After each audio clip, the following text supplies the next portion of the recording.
لا اقسم بیوم القیامہ ولا اقسم بالنفس اللوامہ ایحسب الانسان ان لن نجمع عظامہ۔ یہ صورت جو ہے بہت ہی حسین اور بہت منفرد سمجھیے کہ نمائندہ ایک صورت ہے قرآن مجید کی۔ اس کا جو خطاب کا انداز ہے، جو میں نے شروع میں آپ کو جو انٹروڈکٹری لیکچرز دیے تھے کہ اس کا اسلوب جو ہے وہ خطابت کا ہے۔ قرآن کو ہم کہہ سکتے ہیں کہ it's a collection of divine orations، اللہ تعالیٰ کے خطبات، مجموعہ خطبات الہیہ۔ تو مختلف مواقع پر جیسے کہ خطیب کو خطبہ دیتا ہے تو اس طریقے سے اللہ تعالیٰ نے یہ صورتیں نازل کی ہیں۔ حضور پڑھ کر سناتے تھے تو آپ کا انداز بھی خطیبانہ ہوتا تھا۔ حدیث میں آتا ہے کہ جب آپ خطبہ دیتے تھے تو آپ کی آواز بلند ہو جاتی تھی، اعلیٰ صوتہ احمرت عیناہ، آنکھیں سرخ ہو جاتی تھی، اور آپ اس طریقے سے خطبہ دیتے تھے جیسے کہ کوئی سپہ سالار اپنے فوجیوں کو للکار رہا ہے، بڑھا رہا ہے کہ لڑو اور آگے بڑھو، یہ انداز ہوتا تھا۔ تو اس طرح کا خطبہ اس میں آپ دیکھیں گے ابھی بات ایک طرف ہو رہی ہے، ابھی کسی اور طرف ہو گئی، کبھی کسی تحویل الخطاب، اس کے لیے بہت پھر یہ کہ 4-6 آیتیں آئیں گی ایک خاص قسم کے آہنگ میں، خاص قسم کے قوافی تو ہم کو نہیں کہنا چاہیے، تو یہ آتے ہیں وہی انہی حروف پر صورتیں ختم ہو رہی ہیں، وہی سٹائل ہے، پھر کچھ سٹائل بدلے گا، پھر 4-6 صورتیں اس دوسرے انداز کی ہوگی، پھر 4-6 تیسرے انداز کی ہوگی۔ تو یہ آپ صورت جو ہے فصاحت و بلاغت میں بھی فلو بے انتہا ہے اور خطیبانہ انداز، اور اس میں تحویل الخطاب۔ پس منظر میں کیا ہے کہ وہ لوگ ہیں کہ جو انکار کریں کوئی قیامت نہیں ہو سکتی، کیسے ممکن ہے کہ جبکہ انسان مر چکے ہوں گے اور مٹی ہو جائیں گے پھر اٹھا دیا جائے، یہ ممکن نہیں ہے۔ تو اس کا جواب ہے جو دیا جا رہا ہے، لا اقسم بیوم القیامہ۔ لا یہاں پر ان کے خیالات کی نفی نہیں، میں قسم کھاتا ہوں قیامت کے دن کی۔ تمہیں شک ہے اور مجھے اتنا یقین ہے کہ میں قسم کھا رہا ہوں قیامت کے دن کی۔ ولا، اور پھر نہیں، اقسم بالنفس اللوامہ، میں قسم کھاتا ہوں نفس لوامہ کی۔ نفس لوامہ کون سا نفس انسان میں جسے ہم ضمیر کہتے ہیں، کانشنس، ملامت کرنے والا دل۔ My conscience is biting me، میرا ضمیر مجھے ملامت کر رہا ہے۔ کوئی آپ برا کام کرتے ہیں تو ضمیر اندر سے کوئی شے ہے، تو کیوں ہے یہ؟ اگر کوئی نیکی نہیں، بدی نہیں، تو یہ اندر کی خرش کیوں ہو جاتی ہے؟ اور اگر یہ نیکی ہے اور بدی ہے تو وہ اس کا نتیجہ نکلنا چاہیے کہ نہیں؟ یعنی پہلی آیت جو ہے وہ تو اسی طرح کی ہے جیسے سورہ تغابن میں ہم نے پڑھا تھا، قل بلا وربی لتبعثن ثم لتنبؤن بما عملتم، اس میں دلیل کوئی نہیں ہے، اذعان ہے، ایک شخص اپنے یقین کو دلیل کے طور پر پیش کر رہا ہے، اور یہ اس پر سارا دار و مدار ہے۔ کون شخص ہے؟ ایسا شخص ہے جس سے کبھی کوئی جھوٹ کا تجربہ کسی کو نہیں ہوا، وہ کہہ رہا ہے۔ سیرت و کردار جو ہے محمد رسول اللہ کی، وہ گویا کہ دلیل کی حیثیت رکھتی ہے اس قول کے پیچھے۔ لا اقسم بیوم القیامہ ولا اقسم بالنفس اللوامہ، یہ تمہارے اندر موجود ہے قیامت کی دلیل، تمہارا ضمیر، تمہارا کانشنس۔ ایحسب الانسان ان لن نجمع عظامہ، کیا انسان یہ گمان کرتا ہے ہم اس کی ہڈیاں جمع نہیں کر سکیں گے؟ بلا قادرین، کیوں نہیں، ہم پوری طرح قادر ہیں، علی ان نسوی بنانا، یہاں کنہ محذوف سمجھنا چاہیے، بلا کنہ قادرین علی ان نسوی بنانا، بس کہ ہم اس کی ایک کوڑ کو برابر کر دیں گے۔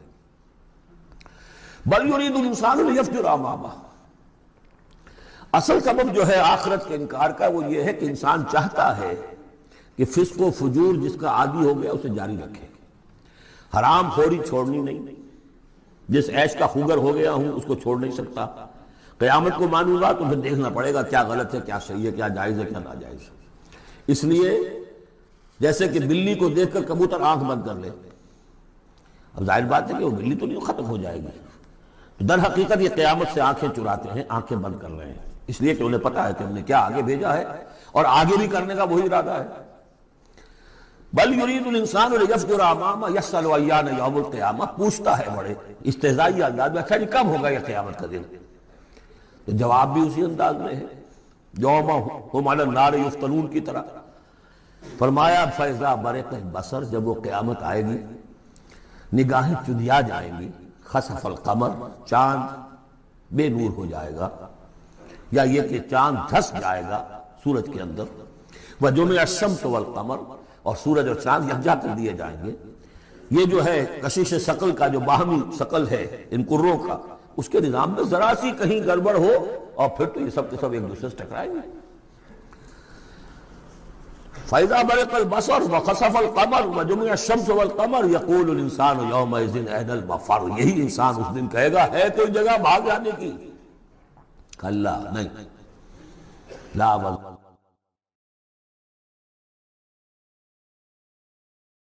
اپنے رب ہی کے حضور میں جا کھڑے ہونا ہے۔ يُنَبَّأُ الْإِنسَانُ يَوْمَئِذٍ بِمَا قَدَّمَ وَأَخَّرَ، اور جتلا دیا جائے گا انسان کو اس دن جو کچھ اس نے آگے بھیجا ہوگا، جو پیچھے چھوڑا ہوگا۔ ہم اعمال نیک ہوں یا بد ہوں، اس کا کچھ حصہ آگے بھیج دیتے ہیں اپنی زندگی میں، کچھ اس کے پیچھے جو اثرات چلتے ہیں اس کا حساب بھی بعد میں جاری رہتا ہے۔ وہ ڈیبٹ کریڈٹ جو ہے ہمارے کھاتے میں ہوتا رہے گا۔ تم نے یہ نیک کام شروع کیا تھا، آگے آگے پھیل رہا ہے، تو جو اور اس کام میں شریک ہے ان کا اجر بھی رہے گا، پورا رہے گا، ان کے اجر میں سے کمی نہیں ہوگی، لیکن اتنا ہی حساب آپ کے کام میں بھی درج ہوتا رہے گا۔ اسی طریقے سے کسی نے برا کام شروع کیا تھا، ادھر پر جہاں تک اس کے اثرات جائیں گے تو انسان کو بتا دیا جائے گا یہ تو آپ نے اپنی موت سے پہلے آگے ہی بھیج دیا تھا، یہ تو آپ کے وہ اعمال ہیں، اور یہ ذرا وہ ہے پیچھے اس کے جو اثرات ہیں۔ بل الانسان علی نفسہ بصیرہ، اور انسان کو تو جتلانے کی ضرورت بھی نہیں ہوگی کہ بتایا جائے، ہر انسان کو خود معلوم ہوگا کہ میں کتنے پانی میں ہوں۔ انسان اپنے نفس پر خود بصیرت رکھتا ہے۔ وَلَوْ أَلْقَىٰ مَعَاذِيرَهُ، چاہے کتنے ہی وہ بہانے پیش کرے۔ ہوتا ہے کہ انسان کو شخص جو ہے بڑا چرب زبان ہے اور وہ اپنے آپ کو بالکل ریشنلائز کر لیتا ہے اپنے طرز عمل کو، میں نے ٹھیک کیا، صحیح کیا، کوئی غلط بات نہیں ہے، کوئی عذرات موجود ہیں، تو معترضین کی تو زبان بند ہو جاتی ہے، اب کچھ نہیں کہہ سکتے، لیکن یہ کہ اس کا دل اس کو بتا رہا ہوتا ہے کہ تو جھوٹا ہے۔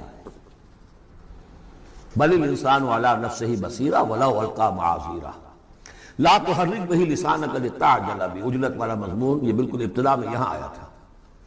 اے نبی آپ اس قرآن کے، اب دیکھیے اب گفتگو حضور سے شروع ہو گئی۔ ابھی تک انسان جو منکرین تھے ان کی بات ہو رہی تھی، شروع میں امامہ، عظامہ، قیامہ، اور اس کے بعد بصر، قمر، مفر، وزر، مستقر، ابھی پھر اس کے بعد بصیرہ، معاذیرہ، اب اس کے بعد اور بدل رہے ہیں۔ لا تحرک بہ لسانک لتعجل بہ، آپ اس قرآن کے ذریعے سے اپنی قرآن کے ساتھ اپنی زبان کو تیزی سے حرکت نہ دیں کہ جلدی سے آپ اس کو یاد کر لیں۔ ان علینا جمعہ وقرآنہ، ہمارے ذمے ہے اس کو جمع کر دینا اور پڑھوا دینا۔ جمع بھی کر دینا کہ اس میں سے کوئی حصہ جو ہے آپ بھولے نہیں، اور قرآن میں اس کی ترتیب بھی ہم بتاتے جائیں گے کہ اب جو وحی آئی ہے اس کو کہاں رکھنا ہے، تاکہ اس کی ترتیب معین ہو جائے۔ فَإِذَا قَرَأْنَاهُ فَاتَّبِعْ قُرْآنَهُ، پھر جب ہم پڑھوائیں اس کو جس ترتیب سے، اسی کی پیروی کیجیے گا۔ یہ ترتیب وہ ہے ترتیب مصحف جس کے تحت کے قرآن مرتب کیا گیا، اور ہم مانتے ہیں کہ یہ ترتیب نزول کی نہیں ہے، نزول کے ساتھ ہی اللہ تعالیٰ کا حکم آتا تھا کہ اب یہ وہی فلاں جگہ ہو۔ ثُمَّ إِنَّ عَلَيْنَا بَيَانَهُ، پھر ہمارے ذمے ہے اس کو واضح کر دینا بھی، جیسے کہ ہم دیکھ چکے ہیں قرآن مجید کی تبیین کرتا ہے۔ سورہ نساء میں دو احکام کے بارے میں آئے گا، یستفتونک، اور حالانکہ وہ حکم آ چکا ہے سورہ نساء میں پہلے، لیکن لوگوں نے سوال کیا، قل اللہ یفتیکم فی الکلالہ، اللہ واضح کر دیتا ہے، تم پر ابھی واضح نہیں ہوئی کلالہ کی بات، وہ وعدہ کر دیتا ہے۔ تو قرآن کے اندر بھی بعد میں واضح کر دی گئی چیزیں، اور یہ کہ پھر حدیث جو ہے سب سے بڑی شے ہے کہ جو اس کی بیان کرنے والی ہے۔ جو انزلنا الیک الذکر لتبین للناس ما نزل الیہم، یہ ذکر ہم نے اے محمد آپ پر نازل کیا ہے تاکہ آپ واضح کریں اس کو ان لوگوں کے لیے جن کے لیے ہم نے اسے نازل کیا ہے۔ نازل آپ پر کیا ہے، صرف آپ کے لیے تو نہیں کیا ہے آپ پر، نازل کیا ہے لوگوں کے لیے۔ اب ان کو واضح کرنا، اس کے اندر کہیں اگر کوئی اشکال ہو تو اسے حل کرنا، کہیں کوئی اگر اجمال ہے تو اس کی تفصیل بیان کرنا، یہ آپ کا کام۔ کلا بل تحبون العاجلہ، کوئی نہیں، تمہارا اصل مرض یہ ہے کہ تم عاجلہ سے محبت کرتے ہو، یہ اس دنیا کی زندگی سے محبت کرتے ہو۔ دیکھیں اب پھر خطاب شروع ہو گیا کفار سے۔ وتذرون الآخرہ، اور آخرت کو تم چھوڑ دیتے ہو، نظر انداز کر دیتے ہو۔ وجوہ یومئذ ناظرہ، حالانکہ بہت سے چہرے اس دن ہوں گے تر و تازہ، میدان قیامت میں کھڑے ہوں گے تو جیسے اسکول چلڈرن کھڑے ہوتے ہیں اپنا رزلٹ سننے کے لیے، تو بعضوں کے چہرے کھلے ہوتے ہیں، پہلے سے معلوم ہے انہیں کیا کچھ کر کے آئے تھے، اور بعض کے چہروں کے اوپر دھواں ہے، اس لیے ہے کہ انہیں پتا ہے کہ کیا ہی کچھ نہیں تھا، فیل تو ہونا ہی ہونا، تو چاہے اب رزلٹ ڈکلیئر نہیں ہوا، رزلٹ ان کے چہروں پر لکھا ہوا ہے۔ تو وجوہ یومئذ ناظرہ، بہت سے چہرے ہوں گے تر و تازہ، الی ربہا ناظرہ، اپنے رب کی طرف دیکھتے ہوئے۔ اس میں بعض لوگوں نے یہ کہا ہے کہ نازلہ سے مراد ہے انتظار کر رہے ہوں گے اپنے رب کی رحمت کا، اس لیے کہ رؤیت باری تعالیٰ جو ہے وہ تو ممکن نہیں ہے کہ میدان حشر میں ہو جائے، لیکن میرے نزدیک انہی حضرات کی رائے زیادہ صائب ہے جو سمجھتے ہیں کہ رؤیت ہوگی۔ اہل ایمان کو عین میدان حشر میں بھی ایک درجے کی رؤیت باری تعالیٰ سے مشرف کیا جائے گا۔ یہ مضمون آ جائے گا سورہ مطففین میں واضح ہو جائے گا۔ اس کے برعکس وجوہ یومئذ باسرہ، بہت سے چہرے ہوں گے اس روز سوکھے ہوئے، اترے ہوئے، اداس،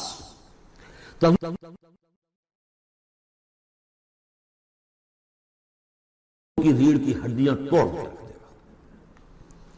کلا اذا بلغت التراقی، اب ایک نقشہ دکھایا جا رہا ہے، ایک تو بڑی قیامت ہے، فَإِذَا بَرِقَ الْبَصَرُ وَخَسَفَ الْقَمَرُ وَجُمِعَ الشَّمْسُ وَالْقَمَرُ يَقُولُ الْإِنسَانُ يَوْمَئِذٍ أَيْنَ الْمَفَرُّ۔ ایک تو وہ ایک قیامت ہے جو فرد کی قیامت ہے، موت جب آتی ہے، قیامت صغریٰ۔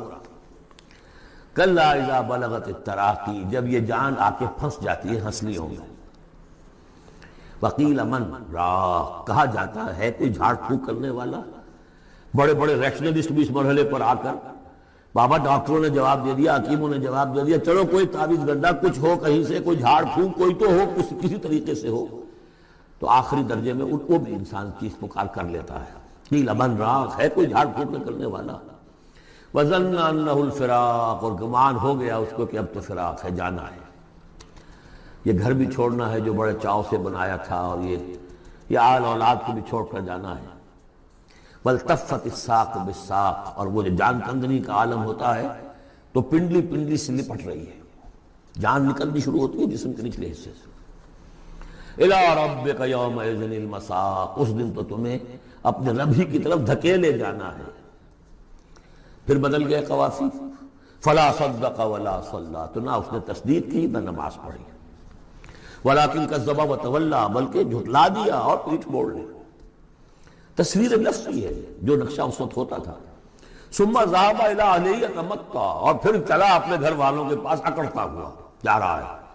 حضور کی بات کو تو نظر انداز کر دیا، امشو، چلو چلو یہاں سے، وَاصْبِرُوا عَلَىٰ آلِهَتِكُمْ، صبر کرو، جا کے جمے رہو اپنے آلہہ پر۔